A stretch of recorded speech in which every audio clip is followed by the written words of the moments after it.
거짓 증인이나 거짓말은 하나님께서 아주 굉장히 강하게 질타하고 계십니다. 그래서 19장 5절에 보시면은 거짓 증인은 벌을 면하지 못할 것이요 거짓말을 하는 자도 피하지 못하리라. 이때는 경제적 이득을 위해서 거짓말하는 걸 얘기합니다. 그런데 오늘 읽은 말씀 9절에서는 경제적인 이득이 아니라 일상입니다. 그래서 멸망에 이르게 될 우매한 자의 전형적인 특징이 거짓말에 있다고 하는 것을 분명히 말씀하고 이것은 차별성을 지니고 있습니다. 그래서 우리가 정직하고 진실하게 살아간다는 것이 선한 양심을 따라 섬겼노라라는 말이 우리가 살아가는 동안 숙제입니다. 하나님 살아가는 동안 선한 양심을 따라 섬길 수 있도록 붙들어 주옵소서 기도하시고 그런 삶이 되시길 주의 이름으로 축원합니다. 여기 망한 것이다 그랬는데 아바드라는 원형은 소멸된다는, 멸망한다는 겁니다. 이건 단순히 육체적인 죽음뿐만이 아니라 영혼의 피폐함, 이와 더불어 영원한 처벌 이런 것이 포함한 그런 단어입니다. 그러니까 거짓 증언은 벌을 멸하지 못하고 거짓말을 뱉는 자는 망한다는 겁니다. 영육간에 망하는 걸 말합니다. 이건 아주 참혹한 겁니다. 그래서 거짓 증언을 하는 사람은 사법 처리 이 정도에 끝나는 게 아니라 물질적 손해를 당하는 것에 그치지 않고 육체적 죽음을 당할 뿐만 아니라 영혼이 피폐해지고 궁극적으로는 영원한 멸망에 처하게 된다는 것을 엄중하게 경고합니다. 그러니까 거짓 증언을 면리할 것을 분명히 말하고 있습니다. 시편 15편에도 말하면 거짓말에 대해서 얘기하고 있거든요. 그러니까 굉장히 중요합니다. 그래서 헬라어 구약 성경인 72년에서는 하반절을 그리고 악으로 불장난을 하는 자는 누구든지 그것에 의해 멸망받을 것이니라 이렇게 번역하고 있습니다. 그러니까 이 상반절에 나오는 거짓 증언을 악으로 불장난하는 것으로 묘사한 겁니다. 악으로 불장난하는 어리석은 자들 그리고 벌을 면치 못할 것을 인과응보에 의한 멸망으로 묘사한 겁니다. 그만큼 거짓 증언이 거짓말을 내뱉는 것이 그만큼 참혹한 결과를 가져온다. 그러면 결과를 알면 우리가 직접 절벽에 가면 떨어지면 죽는다는 걸 알잖아요. 이 결과가 뭡니까? 거짓말의 결과가 이렇게 된다. 영육간의 피폐한 죽음이다. 그러면 그렇게 하지 말아야 된다는 거예요. 그러니까 살아가면서 우리가 살아가는 동안 이 거짓말을 뱉는 그래서 망하는 이런 불행한 일이 일어나지 않도록 우리 스스로 어떻게 이게 거짓말하는 것은 절벽에서 뛰는 것과 똑같다. 절벽에서 뛰면 어떻게 됩니까? 불보듯 뻔하잖아요. 어떻게 됐든 간에 좋은 결과는 하나도 없어요. 최악입니다. 그죠? 그겁니다. 거짓의 결과는 최악이다. 이거는 있어서는 안 된다. 이런 의식을 가지고 사셔야 됩니다. 그 다음에 10절 보시면 미련한 자가 사치하는 것이 적당하지 못하거든 하물며 종이 방백을 다스리냐. 그러니까 인생사 가운데 일어날 수 있는 부적절한 현상 가운데 두 가지를 여기서 소개하고 있는데 미련한 자가 사치한다. 미련한 자로 쓰인 캐실이라는 단어는 계속 반복해서 나옵니다.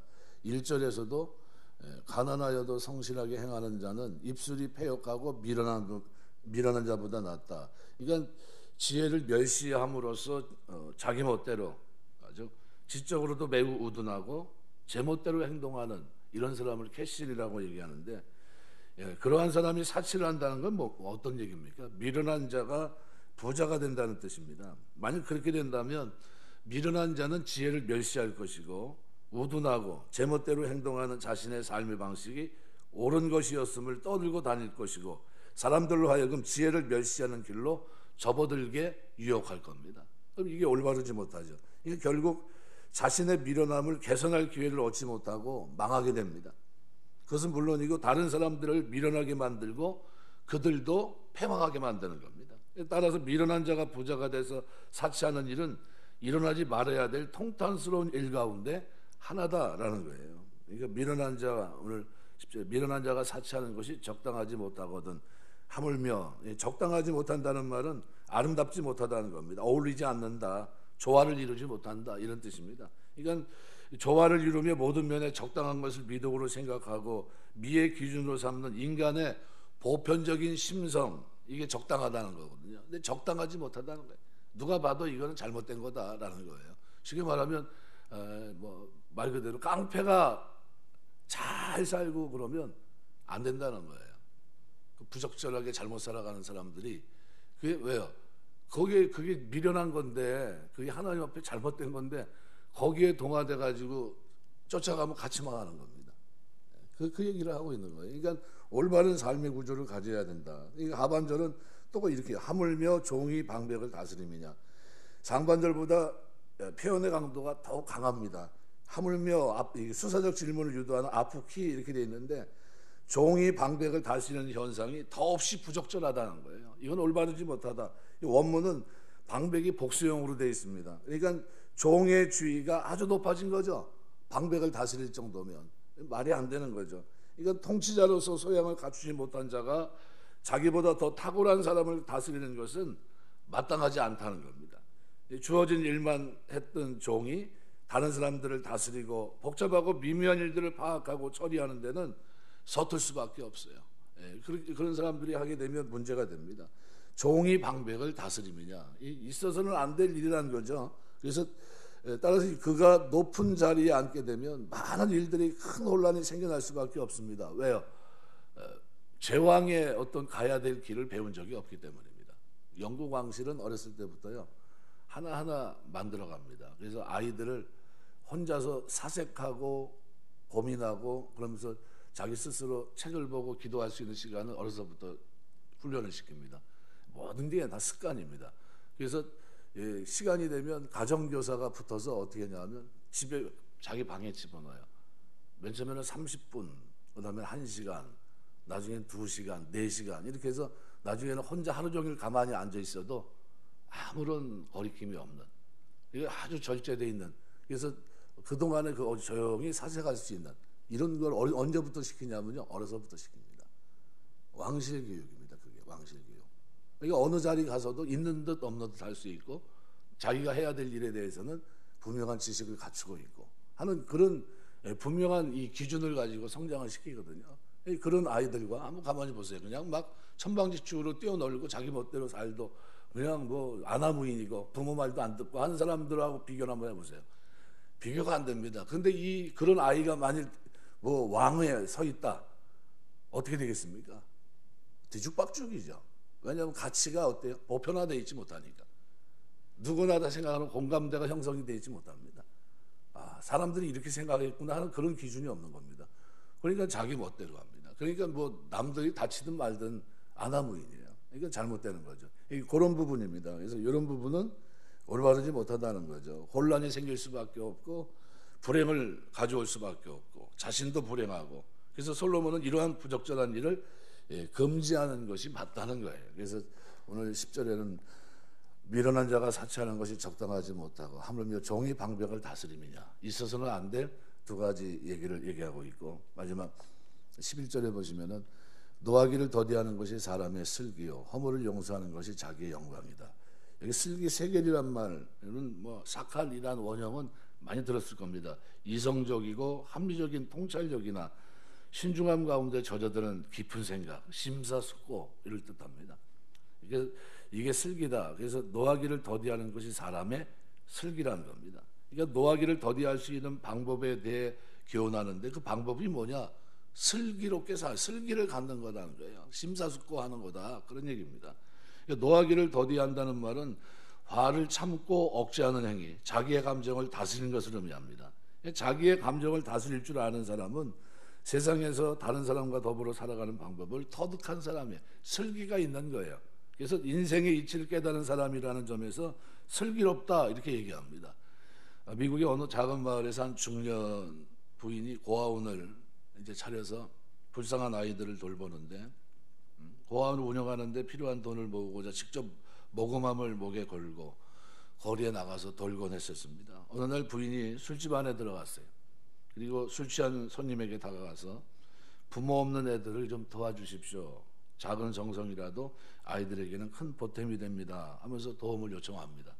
그런데 손님이 언짢다고 기분이 나쁘다고 표정을 지으면서 마시던 맥주잔을 들어서 부인의 얼굴에 부었습니다. 순간 호란에 있던 손님들의 시선이 부인에게로 다 쏠립니다. 이 부인은 흐르는 맥주를 닦지도 않은 채 그 손님을 쳐다봤어요. 얼마나 화가 나겠습니까? 근데 부인이 치밀어 오는 분노를 사귀고 조금 있다가 상냥한 미소를 지으면서 이렇게 얘기합니다. 손님, 저에게는 맥주라도 주셨지만 우리 딱한 고아들에게는 뭘 주시겠습니까? 이렇게 대답합니다. 깜짝 놀랄 만한 일이죠. 부인이 이 말을 끝내자 곁에서 광경을 지켜보고 있던 한 노인이 슬그머니 일어나서 주머니에서 지폐를 꺼내서 모금함에 넣고 사라집니다. 다른 손님도 마찬가지고, 그래서 모금함에 돈을 계속 넣기 시작해요. 난폭했던 손님도 부끄러운 표정을 감추지 못한 채 부인 곁으로 다가와서, 부인 부끄럽습니다, 저의 잘못을 용서해 주십시오 하면서 죄스러운 표정으로 걸어나갑니다. 순간의 분노에도 자기 감정을 억누른 부인의 인내심이 끝내 많은 사람들을 감동시켰던 겁니다. 쉽지 않습니다. 그러니까 자기의 감정을 누르고 인내하는 사람이야말로 사람을 감동하게 하고 세상에서 진정한 승리자가 됩니다. 그래서 이 하반절은요, 허물을 용서하는 것이, 그것이 얼마나 중요한지 이것의 유익에 대해서 선포합니다. 그래서 하반절 11절에 보면 허물을 용서하는 것이 자기의 영광이니라. 이 용서한다는 아보르라는 단어의 원형은 아바르라는 단어인데요, 지나가다 통과하다라는 겁니다. 용서라는 것이 뭐냐 하면 허물이 있음에도 그냥 지나가고 통과하는 걸 얘기합니다. 그러니까 허물이로 지나가는 것, 이것이 용서입니다. 그러니까 허물을 용서한다는 것이 구체적으로 어떠한 것인지를 설명해주고 암시해줍니다. 허물을 덮어주고 그에 대한 형벌을 대응하지 않고 그 위를 지나치듯이 간과한다. 이게 용서입니다. 우리가 성경에 보면, 신약에 보면 계속 주기도문 후에도 뭐예요? 너희가 중심으로 용서치 않으면 아버지께서도 너를 용서치 않는다. 아주 중요한 대목을 우리에게 주시거든요. 그때 그 용서가 뭡니까? 그냥 지나친다는 거예요. 그 허물이 눈에 보이고 분명히 잘못했음에도 모른 채 한다는 겁니다. 디베랴 바닷가에 베드로가 잘못했는데 분명히 그건 예수님에게 큰 충격이었습니다. 그죠? 근데 예수님이 알고 있었죠. 그럼에도 불구하고 만났는데 어떻게 해요? 네가 어떻게 나한테 그럴 수 있냐?